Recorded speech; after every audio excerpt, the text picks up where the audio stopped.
அனைவருக்கும் வணக்கம். இந்த வீடியோல என்ன பார்ப்போம்னா, விசில் இந்த படத்தோட கதைய தான் பார்க்க போறோம். வாங்க ஸ்ட்ரெயிட்டா படத்தோட கதைக்குள்ள போயிடலாம். படத்தோட ஆரம்பத்தில பெடிங்டன்ற உயர்நிலைப் பள்ளி பாஸ்கெட் பால் போட்டி நடத்துறாங்க. போட்டி மிகவும் த்ரில்லிங்கா போயிட்டுருக்கு. பெடிங்டன் பள்ளி மாணவர் துவக்க நிலையில வந்திருக்காங்க. ஆட்டம் முடிய 40, 45 செகண்ட்ஸ் தான் இருக்கு.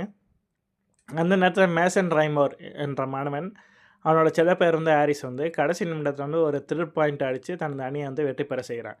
வெற்றி கிடைச்சதும் ஆட்டம் முழுவதும் மேன்சனுக்கு ஒரு எரிந்த நிலையில இருக்கும் ஒரு பேய் உருவம் தெரிந்து கொண்டே இருப்பதை நம்ம பார்க்குறோம்.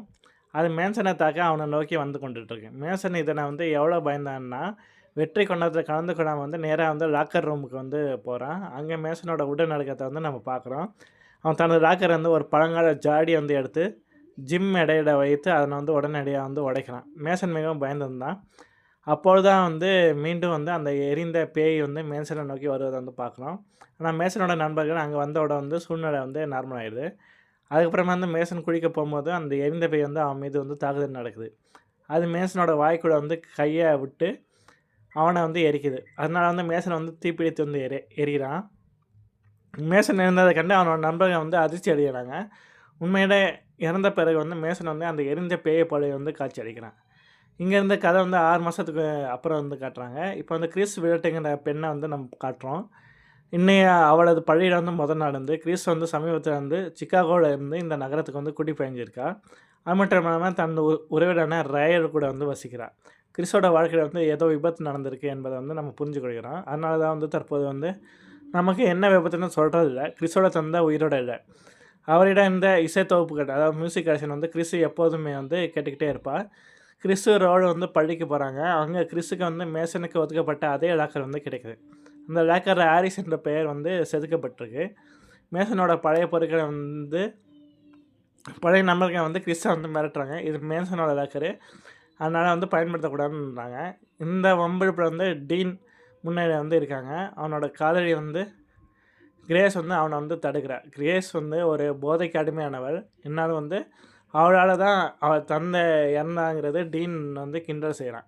இதை கேட்டு கோபமாக இந்த கிறிஸ் டீனை தாக்குறான். அப்போ ஆசிரியர் கிராவன் வராரு. அவர் ரெட், கிறிஸ், டீன் மற்றும் கிரேஸ் ஆகியோருக்கு தண்டனை வகுப்பறையில் இருக்க சொல்கிறாரு.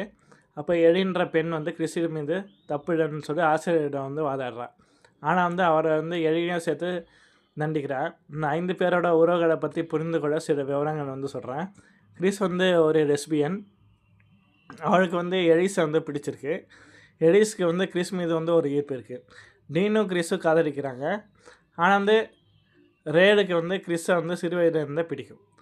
சரி, கூட்டம் கலைஞ்ச பிறகு கிறிஸ் தனது லாக்கர் மேசனிடம் இருந்த அதே பழங்கால ஜாடியை பார்க்குறா.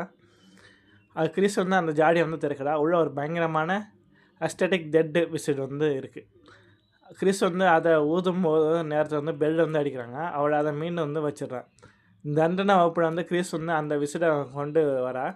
ஆசிரியர் கிரேவன் அதை பார்த்துட்டு இது ஒரு மாயங்காலத்து விசில் போல இருப்பதாக சொல்கிறான். அதில் கபா பிக்சன் என்ற வார்த்தை செதுக்கப்பட்டிருக்கு. அதன் பொருள் இறந்தவர்கள் அழித்தால் இது அர்த்தம். இது விலை மதிப்பற்றது என்பதால் ஆசிரியர் அதை தன் வசமே வைத்துக்கிறாரு. தண்டனை வகுப்பு முடிஞ்ச பிறகு கிரேவன் அந்த விசிலோட மதிப்பை ஆன்லைன் பார்க்குறேன். அது சுமார் $35,000, அதாவது 30-35 ரூபாய்க்கு விலைக்கு போக வாய்ப்புள்ளது என்பதை அறிந்து மகிழ்ச்சி அடைகிறான். விசிலோட நிலையை சரிபார்க்க அவர் அதை ஊதுறாரு. அது ஒரு பயங்கரமான அலறல் சத்தம் வருது. அது அறையிட கண்ணாடியை கூட உடைக்குது. இதன் மூலம் விசில் நல்ல நிலையில் இருப்பதை அவர் உறுதி செய்கிறார். மறுபடியும் கிறிஸ் தனது நண்பர்களை பூல் பாட்டிக்கு அழைக்கிறார். ரேன் தனது காமிக் புத்தகத்தை வகுப்பிலேயே விட்டுட்டு போனதுனால அதை எடுக்க திரும்ப வரான். அங்கே ஆசிரியர் அந்த விசிலோட விலையை பார்ப்பதை கவனிக்கிறான். ரேன் ஜாடியை அங்கேயே விட்டுட்டு விசிலை மட்டும் திருடுறா. வெளியே வரும்போது நோவான்ற ஒருவனை பார்க்குறா. அவன் தன்னை ஒரு சர்ச்சு பாஸ்டர் என்று சொல்லி கொண்டு கிறிஸுக்கு போதைப் பொருள் விற்க முயல்றான். ரேன் அவனை மிரட்டுறான். நோவா ஒரு மோசமான மனிதன் என்றும் குழந்தைகளுக்கு போதைப்பொருள் பழக்கத்தை ஏற்படுத்துவது என்று ரேட் விளக்குறான். அன்றைக்கி மாலை கிரேவன் விசிலை தேடுறான். அது இடாத கண்டு அதிர்ச்சி அடைகிறான். அவன் வகுப்பையில் புகைப்பிடிக்கும் போது ஒரு விசித்திரமான பேய் உருவத்தை பார்க்குறான். அதுக்கப்புறம் அந்த பேய் அவன் முன்னால் அவன் நெஞ்சுக்குள் கையை விட்டு நுரையீரலை பாதிக்குது. ஆசிரியர் திடீர்னு வயதானதாக மாதிரி புற்றுநோயால் பாதிக்கப்படுற போல் உருமாறி வந்து இறக்குறாரு. இதன் மூலம் வந்து விசிலோட சத்தத்தை கேட்டவங்க இறப்பது உறுதி என்று புரியுது. விசிலோட சத்தத்தை கேட்டால் அந்த மனிதர் எதிர்காலத்தில் எப்படி இறப்பான்னா அந்த உருவம் வந்து அவனுக்கு பேயாக வந்து தெரியும். ஆசிரியர் புகைப்பிடிப்பதால் அவனுக்கு நுரையீரல் புற்றுநோய் வந்து முடிவுதிருவதை சாக வேண்டிய விதி. விசில் அந்த எதிர்கால மரணத்தை நிகழ்காலத்துக்கு கொண்டு வருகிறது. இதே போல் வந்து மேசனும் எதிர்காலத்தில் வந்து கேஸ் கசிவால் வந்து இறந்து சாக வேண்டியவன் என்பது இதில் வந்து தெரியுது. பூல் பாட்டியில் வந்து ரேல் வந்து விசிலை கொண்டு வரான். டீன் ஒரு சவாலாக சொல்ல கிரீஸ் அந்த விசிலை வந்து ஊதுறான். அந்த 5 பேருமே வந்து அந்த சத்தத்தை வந்து கேட்குறாங்க. இப்போது வந்து 5 மர்மம் வந்து உறுதி செய்யப்படுகிறது. அடுத்தது வந்து ஆசியா கிரேவன் இறந்த செய்தி வந்து கிடைக்குது. அவருக்கு ஸ்டேஜ் 4 புற்றுநோய் இருந்ததாக கூறப்படுது. இது விசிலோட வேலை தான். எடிக்கு ஒரு பேய் உருவம் வந்து தெரியுது. கிறிஸு எலியும் வந்து அந்த விசிலை வந்து மேசன் குடும்பத்திட்ட வந்து ஒப்படைக்க போகிறாங்க.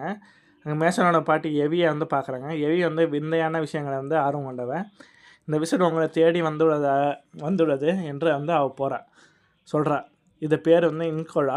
இது இருந்தவளை அழைக்கிறதில்ல, உங்களோட மரணத்தை அழைக்கிறது. ஒவ்வொரு மனிதனுக்கும் ஒரு மரணம் உண்டு. இந்த விசில் அதை வந்து முன்கூட்டியே வந்து வரவழைக்கிறது வந்து விளக்குறான். அன்றைக்கி மாலையை வந்து ஹார்வெஸ்ட் ஃபெஸ்டிவல் வந்து நடக்குது. கிரேஸ் வந்து ஒரு பேய் விளையாட்டுக்குள்ளே வந்து போகிறான். அங்கே அவளுக்கு ஒரு வயதான பேய் உருவம் வந்து தெரியுது. அது கிறிஸோட எதிர்கால உருவம். அந்த பேய் தாக்க முயல்வது போல் காயம் வந்து கிறிஸுக்கு வந்து ஏற்படுது. இறுதியில் வந்து அந்த பேய் வந்து கிறிஸை தொட்டதும் கிறிஸ் வயதானவளாக மாறி இறக்குறான். கிறிஸ், எலி, ரேல் மற்றும் டீன் ஆகியோர் வந்து கிறிஸோட உடலை கண்டுபிடிக்கிறாங்க. கிறிஸ் வந்து விசிலை பற்றி விளக்குறான். டீன் வந்து இதை நம்பாமல் வந்து குடித்து விட்டு காரை வந்து ஓட்டிகிட்டு போகிறான். அவனுக்கு விபத்து சாவது போன்ற காட்சி வந்து தெரியுது. ரேலுக்கு வந்து ஒரு தொழிற்சாலையின் இயந்திரத்தில் அரைப்பட்டு சாவது போல காட்சி வந்து தெரியுது. கிறிஸ் வந்து அதை கடந்த காலத்தை பற்றி கூறுகிறான். அவள் போதைப்பொருள் பயன்படுத்திய போது அவளது தந்தை அவளை மருத்துவமனைக்கு அழைத்து செல்லும்போது விபத்தில் இறந்தார். அந்த குற்றுணர்வு அவளிடம் வந்து இருக்குது. ஈவி பாட்டிக்கு இறக்கும் முன் சாபத்தை நீக்க ஒரு வழியை வந்து கூறினார். மரணம் நெருங்கும்போது உங்கள் ரத்தத்தை வேறு ஒருவர் மீது பூசினா அந்த சாபம் அவங்களுக்கு வந்து மாறிடும். ரேல் இந்த சாபத்தை நோவா மீது வந்து மாற்ற நினைக்கிறான். அவன் நோவாவை கடத்தி ஒரு ஸ்டீல் ஃபேக்ட்ரிக்கு கொண்டு போகிறான். கிறிஸு, எலியும் வந்து அங்கே வந்து அவனை வந்து தடுக்கிறாங்க. ரேல் நோவாவை வந்து கொல்ல துணியும் போது அவனது மனிதனையை வந்து தடுக்குது. ரத்தத்தை மாற்றத்தால் வந்து ரேல் வந்து இயந்திரத்தை வந்து அறப்பட்டு பயங்கரமாக வந்து இறக்குறான். இப்போ அது வந்து கிறிஸுக்கும் எலிக்கும் வந்து ஒரு யோசனை வந்து வருது. தொழில்நுட்ப ரீதியாக செத்து விட்டு மீண்டும் பிழைத்தால் சாபம் நீங்கும். எலி கிறிஸுக்கு வந்து இன்சுலின் ஓவர்டோஸ் வந்து கொடுத்து டீஃபிபிரேட்டர் போர்டை வந்து உயிர் பிழைக்க வந்து முயல்கிறா. கிறிஸ் வந்து இறக்குறான். அவளது ஆண்மனதில் வந்து பேயோட போராடி மீண்டும் உயிர் பெறான். அந்த நேரத்தில் வந்து நோவா வந்து அங்கே வந்து துப்பாக்கியால் வந்து சுடுறான். ஒரு குண்டு எலியோட மீது வந்து படுது, மற்றவர்கிட்ட வந்து ஏண்டத்தை வந்து உடைக்குது. எலி சாகும் ஒரு நிலையில் வந்து முட்டாள் நோவா அவளது ரத்தத்தை வந்து கையில் வந்து தொடுறான். இதனால் வந்து சாபம் வந்து நோவாவுக்கு வந்து வருது. நோவாவோட பேய் உருவம் வந்து அவனை தாக்கி வந்து அழிக்குது. கிறிஸும் எலியும் வந்து உயிர் பிழைக்கிறாங்க. அந்த விஷயம் வந்து உடைந்து போகுது. 3 மாதங்களுக்கு அப்புறம் வந்து கிறிஸு, எலி வந்து மகிழ்ச்சியாக இருக்காங்க. இப்போது அவங்க மரணத்தை வந்து பார்த்து பயப்படுவதில்லை. ஆனால் வந்து படத்தோட இறுதியில் வந்து ஆஷா நெல்சன் என்ற புதிய மாணவியோட லாக்கரில் வந்து அதே விஷயம் வந்து மீண்டும் வந்து தோன்றுது. பள்ளியோட அரங்கில் வந்து ஆஷா நெல்சன் வயலின் வசிக்க மேடைக்கு வராரு. ஆனால் வந்து அவள் வயலினுக்கு பதிலாக வந்து அந்த ஆல்டெக் விசிலை வந்து எடுத்து ஊதுறா. அந்த சத்தத்தை பள்ளியோட நூற்றுக்கணக்கான மாணவர்கள் வந்து கேட்குறாங்க. அது கிறிஸு, எலியும் வந்து அடக்கம். இதோட இந்த படத்தோட கதை வந்து முடியுது. நன்றி.